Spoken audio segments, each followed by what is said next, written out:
Hello everyone, Max here with Fiction Rant to bring you an episode of Future Tech That Actually Sucks, where I look at an exciting technology from the near or far future and give a few reasons why implementing such a technology would actually be a terrible idea. This week on the chopping block, flying cars.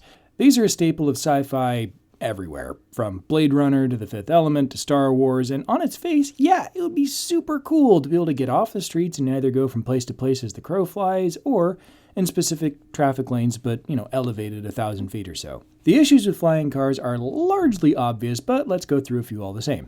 First, the most obvious. Crashes and crappy drivers. While on the ground, the amount of damage that can be caused by any vehicle is fairly limited and can be mitigated further by using things like, barriers. If cars are flying, however, suddenly nothing short of being in an underground bunker is safe. Instead of accidentally backing into your garage door or something like that, how about crashing through your own roof instead, or your neighbor's roof? Yeah, mayhem would definitely ensue. Second, gravity.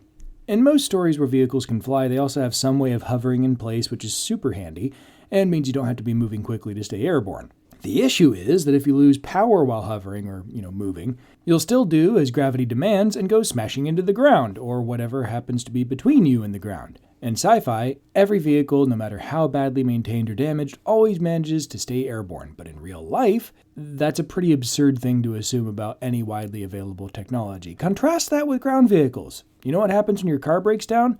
It stops. That's it. No falling out of the sky, no fireball. You just stop. If the car is elevated by 1,000 feet, bad things happen to you and whoever happens to be below you.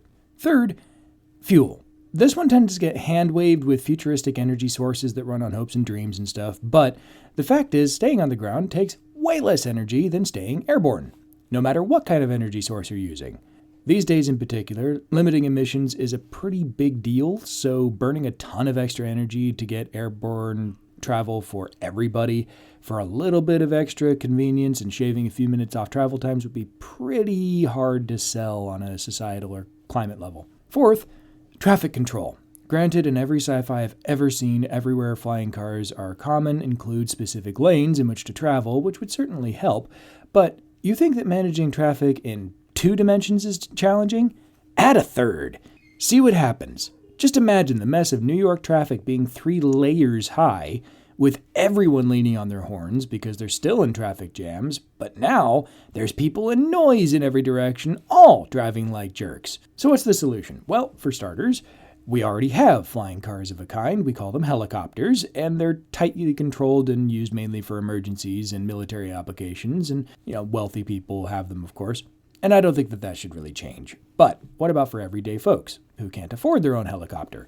I propose the hover car as a much better alternative. Sure, they'd still burn more energy than a ground vehicle, but first off, if you lose power, you don't die. You're still crashing at, approximately ground level, so barriers still work. And as a bonus, you get a ultra smooth ride regardless of street quality. You could also easily build in the vehicles can move sideways, making maneuvering and parking way better. And if you amp up the power for brief periods to increase how high you're hovering, like normally you're 6 inches off the ground, but you can boost it for a few seconds to get 6 feet off the ground, then you could have things like stacked parking areas, which would be really, really great for having really hyper-dense parking areas and maybe get less parking structures in big cities. But what do you all think? Are flying cars still the way to go for the future, or do you agree with me that hover cars are a much better idea? Let me know in the comments, and until next time, live long and prosper, and may the force be with you.